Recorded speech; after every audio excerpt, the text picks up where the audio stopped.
Hey everyone, welcome to the Field and Garden Podcast. I'm Jessie from the Gardener's Workshop. Today's episode features a takeover of our popular weekly live Q&A session on Instagram called Ask a Flower Farmer.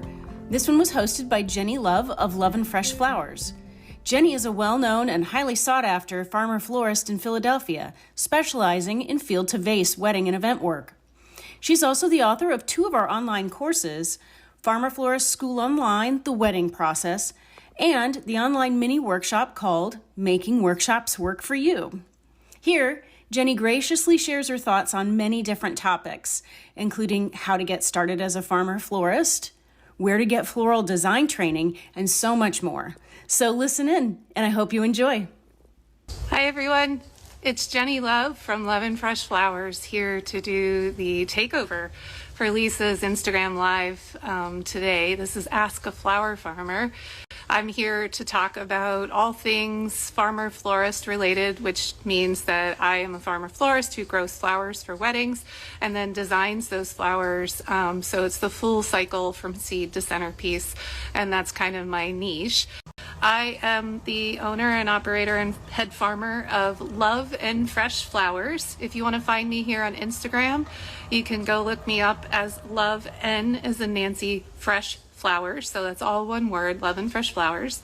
I also have another Instagram account called No-Till Flowers because I'm the host of a podcast called No-Till Flowers, which is all about regenerative flower farming and eco-conscious approaches to gardening and growing flowers and other crops in general. So if you'd like to check that out, that's over at No-Till Flowers, and on Instagram, that's all one word, No-Till Flowers.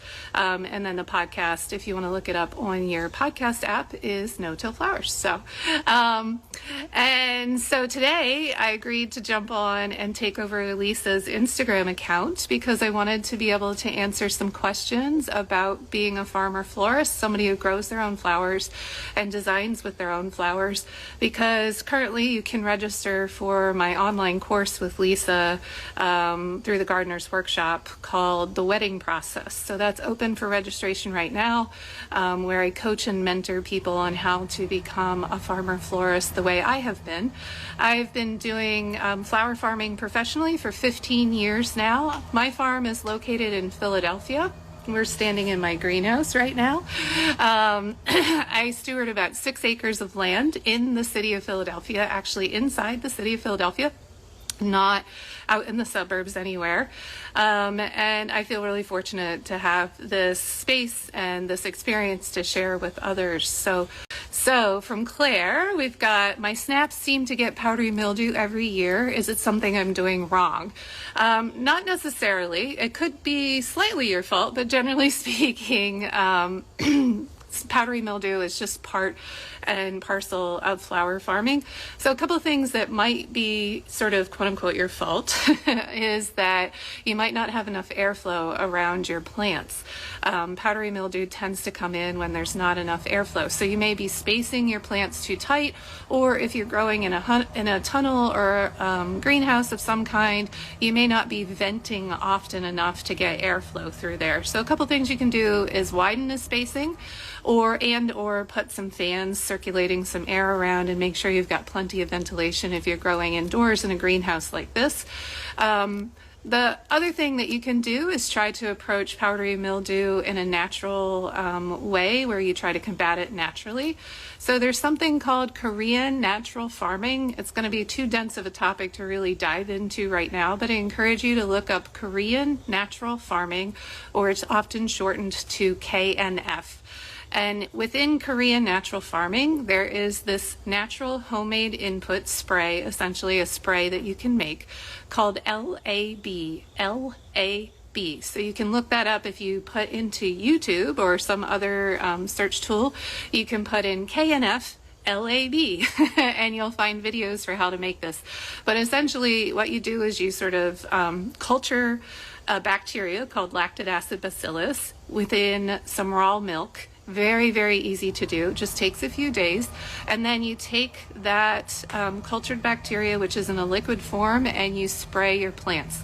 And that lactic acid bacillus is what I like to consider Pac-Man, and it's going around and it's just chomp, chomp, chomp, chomp, chomp, eating up that powdery mildew and a lot of other pathogens on the leaf surface. So it's actually a really great way to combat powdery mildew. So if you got a pen and paper, just write down Korean natural farming, LAB, go to YouTube. There's a lot of great videos about how to make that.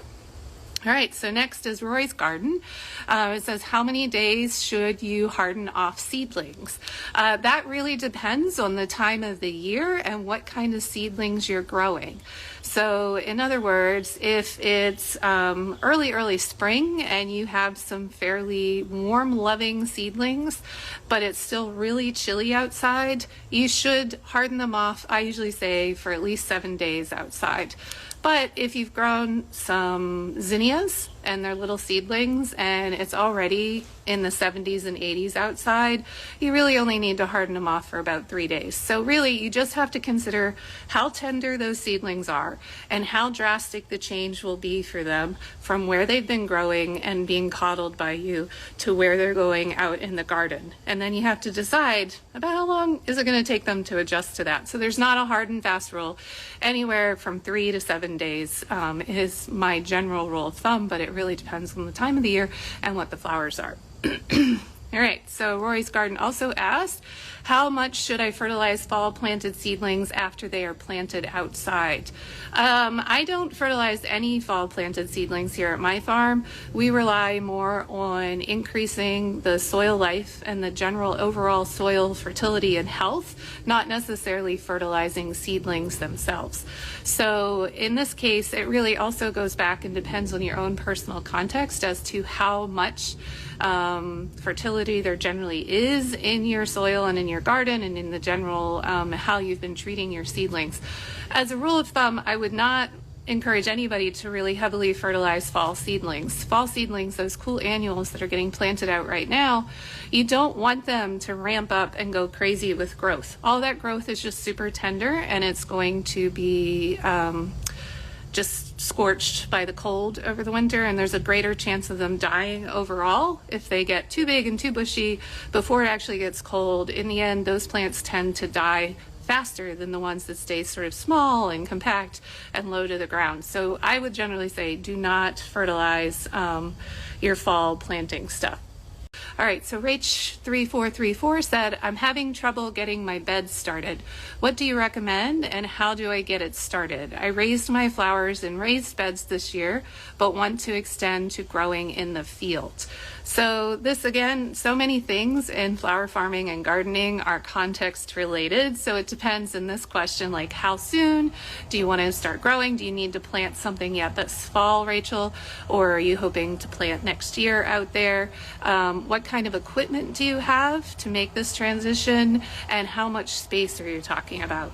So I personally like to do everything no-till here at my farm. So when I want to open up a new space to plant into, rather than getting a tiller out, a rototiller, and disturbing the soil, instead I get tarps out and I lay the tarp over the space that I want to grow in, and I smother whatever grass or cover crop or whatever it was that's in that space. I use the tarp. Usually I need to leave it down for 6 weeks or more. It depends on the time of the year a little bit, but generally about 6 weeks. And then we pull the tarp off and we amend the space with compost and natural fertilizers. We do only organic fertilizers here. And then we broad fork it and we plant into that. But if you're trying to get something started yet this spring, then you may need to yet this fall, you may need to do a rototiller because that's going to be the only way you're going to really break open that ground before it's too late to plant for this fall. So it's a little bit context dependent. Actually, it's very context dependent. It's a little tricky to answer your question straight out. But I will say, if you'd like to go to, I have a blog on my website. That website is loveandfreshflowers.com. So LOVEN as in Nancy, freshflowers.com, or you can just Google my name, Jennie Love. And on there, I have several articles that I talked about how to establish no-till beds for for your garden or for your farm. And so you can read through a step-by-step process of how that works. And I also have lots of pictures on there, which may illustrate a little bit better. And then you can read through that and try to decide if that's a good process for you, or you can just go with sort of the standard tried and true method of getting a tiller out and tilling up the space. But at the end of the day, all I can say is you just got to get started. A lot of times people get hung up on worrying about if they're doing it just right, the perfect way, which way's the right way. At a certain point, you just got to go out there and plant. It won't be a bed until you actually do it. So Flowers to Table said, how many successions of a main season snap like Madam Butterfly do you do in a season? So I tend to do a fall planted snap, so a snap that we just are putting in. Let's see, they're not quite ready, so it's probably, what day of the week is it? I can't even remember. So we'll put new snaps into the greenhouse here and the hoop house. We're going to do that in about 2 weeks. So mid-October, I think that's about 2 weeks from now. So those will be Snapdragons that grow over the winter, and we'll harvest them very early in the spring, usually in April. Then we have another succession of Snapdragons that we do in very early spring because they're cold hardy. So we'll do those successions. We're seeding them usually in January and then planting them out early March or thereabout. Then we'll do what is basically the late spring season Snapdragons. Those are the ones that will hopefully bloom through the summer. That's hit or miss for us because we're so hot and humid here. Sometimes it works, sometimes it doesn't. Then we do our fall Snapdragons. We harvest Snapdragons in the fall too. So the fall Snapdragons, we're sowing those in August and harvesting them around Thanksgiving. So that is, I think, 4, if I'm not losing count there. So hopefully that answers your questions. Black Dog Flower Company says, how long have you left your overwintered dahlias in the ground? Yes, so they've been in the ground for 8 winters now. So a long time. They're doing beautifully well. This has been a rough dahlia season for many reasons, but I'm so glad that I have them overwintered because that's the only reason I have decent dahlias right now. So yeah, you can leave your dahlias in for a long time. It's a real key to being a successful farmer florist. Now, this really only is successful for certain farmer florists based on your zone, so you do have to kind of pay attention to that. If you have no idea what I'm talking about in terms of overwintered dahlias, perennializing your dahlias instead of digging and dividing them, again, I encourage you to go to my blog, which is on loveandfreshflowers.com. Go to the blog and look up overwintered dahlias, and there's an article in there about exactly how to do that. So go check that out. Thanks for that little sneaky question. All right, Elmelt White said, my snaps are behind, only have first 4 leaves. First frost is 11/4. Do I plant now anyway or wait? I would be planting those puppies now. We just wait for like basically one set of true leaves. Really, you know, as long as they have a root system to go. I like to get Snapdragons out as soon as possible. Busy Cat says, how do you recommend someone get started? I'm a new grower and think my area needs a florist. Oh yeah, definitely. So it's great to be a flower farmer who then becomes a florist. And really, it's just about getting some experience as a designer. So you should take some floral design classes so you know what you're doing and can sort of hone in on the general best practices of floristry, because there's certainly a lot to know to be a florist. And it's not just about how to design the flowers, but it's also how to condition them, harvest them, handle them, store them. There's a lot that goes into being a florist, and I really encourage you to get some training on that so that you make sure that you start off on the right foot and you're not just kind of giving customer things that are going to die in a day or two and creating a bad name for your own business and for local flowers. Once you've got some of that training, then it's just about letting people know that you're a florist, that you actually do it. In my online course that I teach through the Gardener's Workshop called The Wedding Process, there's a whole segment, several hours worth of teaching about how to reach customers and how to communicate with customers in an effective way. And spoiler alert, it has nothing to do with Instagram. So I teach you all about SEO and marketing and how to use different tools to reach customers in your area who are actually going to buy from you, not just follow you on Instagram. So Busy Cat, if you have the time and the energy to do it, I'd recommend taking that class, just because I can go into much greater detail than I can do here. But first, I would say get some hands-on floral training in your area. A lot of public gardens or community colleges offer floral design training. Or if you're near Philadelphia, I do floral design hands-on workshops here at my farm too. So get your hands on that training and then go from there. And I highly encourage you to do it. It's definitely great to add value to your flowers, not just to grow them, but then to add value as a designer so that you can mark those up a good bit. All right. Emily Monk asked, did you learn from trial and error or did you take a course for designing bouquets? Yeah, this couples with Busy Cat's question. So I got officially trained and got a certificate in floral design from Longwood Gardens, which is a public garden here near Philadelphia. So I definitely got the formal hands-on training, and I highly recommend that. I will say that a lot of that training didn't really apply to me in terms of the training that I got had a lot to do with using floral foam. It was very traditional design work, floral foam, long stem, South American roses, lots of baker's fern and baby's breath. So the elements that we used in those courses that I took were not really transferable to the design work that I do today, but it was such a valuable and necessary transfer of knowledge to just help me be able to act like a professional florist and understand the world of floristry. And then in terms of designing, I kind of figured out what felt like my own niche, what felt comfortable to me, and then just went with what felt natural. So it's sort of a combination of trial and error, and then definitely a good amount of training from Longwood Gardens. All right, so Still Even Flowers is asking, is it too late to sow hardy annuals like snapstock, Icelandic poppies, feverfew, etc.? I'm in zone 8A, Vancouver, Canada. First frost is generally mid-October with hoops and frost cloth. It's a little late. If you had indoor space more like a greenhouse, like I'm standing in here, or a high tunnel, I'd say you would have a chance at it still. For outdoors, it may be a little too late, but I'm not really familiar with, I've been to Vancouver, but I'm not familiar with growing in Vancouver, so I am not your best source of information. I would say try to find some gardeners or growers near you and ask them. The ones that have been doing it for a while should be able to tell you whether you can get away with that.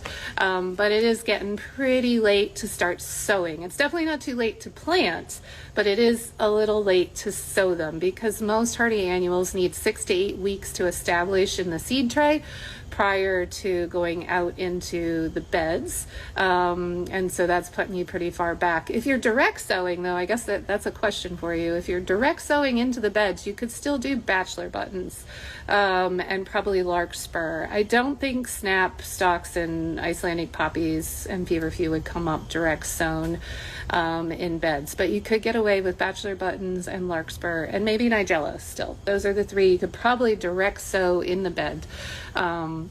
But try to find some growers near you that have a better answer to that question. Dry Dock Flower Farm said, hi, I took your course last year. Awesome. Just starting to get woodies planted. Do you have a privet, and what other good suggestions do you have for just starting out? I'm going back over your class now. That's awesome. I'm so glad you took the class. For privet, I don't really grow that here very much. It's considered fairly invasive in my area, so be careful with planting privet and find out what your state regulations are on it. Some states will not let you plant privet. It's actually illegal to plant privet. So just be very careful with some of those more aggressive invasive species. I do have some privet that's growing wild on my property, but I never planted it, and I will use that privet, but I wouldn't necessarily recommend going out and buying privet. And then in terms of good suggestions, if you're just starting out for woodies, I assume is what you're asking about. Let's see, I highly recommend Snowball Viburnum. These are ones that I went over in the course. Snowball Viburnum, hydrangeas, nine barks, cotinus, What else do I got out there? I'm taking a mental walk through my woodies field right now. Iteas, daravillas. There's a whole list. If you took the course, Dry Dock, just go back and review the course, and there's a whole list. All right, Little Flower Farm in Iowa asks, what zone are you in? I am in zone 7 in Philadelphia. And we get really hot, humid winters and very cold, flip that script. Very hot, humid summers and very, very bitter cold winters. So, all right. And then also Little Flower Farm in Iowa says, for a Saturday wedding, do you make the bouquet on Friday and keep it in a cooler? I have literally picked the flowers Saturday morning, made the bouquet while the bride is arriving. A little stressful, yes. I need to get my process in order. Thanks for sharing all your info. Yeah. So I like to make the bridal bouquet on Thursday evening. I pick the flowers for the bridal bouquet, usually early Thursday morning, sometimes Wednesday evening, and then I store them in the cooler, and then I design it on Thursday evening. Then I keep it in a cooler on Friday, and then we transfer and deliver it on Saturday. The reason for this is, and why you really shouldn't do your process, though I commend you on having the guts to make a bridal bouquet right before the bride comes, that I don't think I have the courage to do. But the reason you should really do it that way is you want those flowers to hydrate and be conditioned perfectly before that bride would pick them up. So wedding flowers are subjected to a lot of stress. They are carried around out of water in bright sunshine, whipped around while people are taking pictures and all sorts of things. So they need to be at their absolutely best condition possible. There's a misunderstanding that freshly cut flowers are the best possible. Freshly cut flowers that were just cut and then arranged are actually the quickest to wilt and die. They need time to condition prior to using them. So that's a two-step process when you're a wedding florist and a farmer florist. When you're a farmer who's harvesting your own flowers, first you need to harvest your flowers and let them condition in the cooler overnight prior to you designing with them. So you need them to have, or it doesn't have to be overnight, but at least about 8 hours. They need to be in a bucket of deep water, sitting in a cooler, or if nothing else, a cool, dark space, as cold as you can make it at that point. They need to just sit there and get used to being cut flowers, getting comfortable. They need about 8 hours to do that so they can hydrate, suck up water, become nice and turgid and firm again. Then you're going to design with them, but in the process of designing with them, you're going to subject them to a lot of stress. You're going to be handling them a lot. You're going to be crushing stems a fair amount, even if you're really careful. They're going to be out of water because you're working with them. They're going to get stressed and wilty again. So then you need to put them back in water, back in the cooler for another ideally overnight stretch, so that they get really firmed up and turgid and at perfect condition again. And then that's when the bride should be able to get a hold of them, because at that point they are a lot less likely to wilt. The way you're doing it probably means that by the time they get their first look and they take their picture, that bouquet sadly is going to be very, very wilted, and some of the stems will have broken. So please give yourself more time. It's going to feel a lot better for you. You're going to be a lot less stressed. That's why I like to make it on Thursday evening, because I find by Friday I'm really humming along. I got a ton of things to do to prepare for a big wedding, and trying to just focus and get quiet and really center myself on the bouquet seems to be easier to do on Thursday evening. The number one thing here is you need a cooler if you're going to be a wedding florist, so make sure you have a cooler. All right. Raise 8765 said, first time request for DIY buckets next August. Most important terms in the contract. You need to take a deposit. You need to specify the date that they'll be picked up. You need to specify exactly how many buckets or colors or whatever, the details of the order. And those are pretty much, my contract for DIY buckets is 1 page long, versus for full service weddings, it's 5 pages long. So it's pretty short and simple contract, but you do need a contract, and you absolutely should take a deposit. If you want to see a sample contract, you can take my wedding process course through the Gardener's Workshop. I include several templates of contracts, proposals, client emails, how to communicate. We talk about DIY buckets in the course. It's a great way to get started doing weddings if you're feeling a little daunted by it. All right, Blair House Bloom says, what is the approximate minimum quantity of each stem you would recommend when growing for events? 50 stems, 100 stems, 200 stems. What is the minimum you would suggest? Different for vocals versus fillers. Yeah, it's really specific to each wedding and each crop.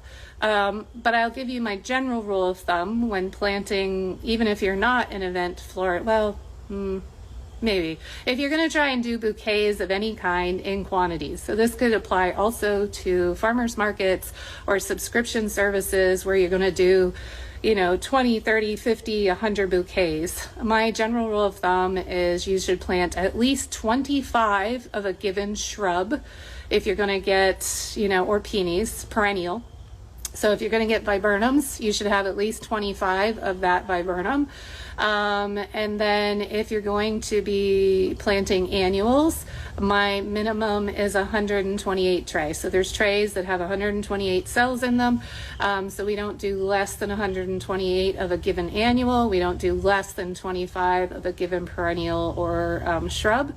And then I do very specific crop planning for each wedding that we do, and then base that, I do a whole count. I go through that in the wedding process online course through the Gardener's Workshop. So if you're really getting into weddings and this is the direction you want to go, I highly, highly recommend taking the course, not because, I'm the end all be all. It's just that there is very, very specific crop planning associated with doing event work versus just showing up at a farmer's market and putting together whatever you have. So you really, really need to dial in your crop planning specifically for events. So Blair House Blooms, if you're trying to get into weddings, I recommend you take the course, and I can go into greater detail about that there. Dorothy's Flower Farm says, tell us about wedding buckets. How do we find couples who want a DIY event? You're going to find DIY couples the same way you would find any couples or any customer. You have to really have a website that has detailed information on it, that's easy to understand, that has calls to action on it, and has been optimized for search engines. That sounds really daunting when I just sort of rattle that off, but I talk about all of those things in really easy to break down steps in the wedding process course through the Gardener's Workshop. Basically, you're going to leverage tools like Pinterest and a website blog to get yourself in front of customers who are going on Google and searching DIY wedding flowers put in your town or wherever. So you really need to learn how to optimize Google searches, essentially. And there's several different easy ways to approach that don't involve any sort of coding or significant IT tech knowledge. You just need to sort of understand those steps. And they're it's a little too much information to go into here on this live Q&A, but it's really, really straightforward and easy. The one thing I will say is do not rely on social media. Social media is not the way to sell flowers or really any product. Social media is a very limited range. 10 years ago, that was very different. Now, thanks to the algorithm and everything else, social media is just not the way to assume that you're going to get sales. Instead, you need to really tap into the power of Google, and that's the way people are going to find you. But the first step is to have a good website, and then to understand what search engine optimization is and what tools you have available to do that. Did you know that the Gardener's Workshop offers cut flower seeds?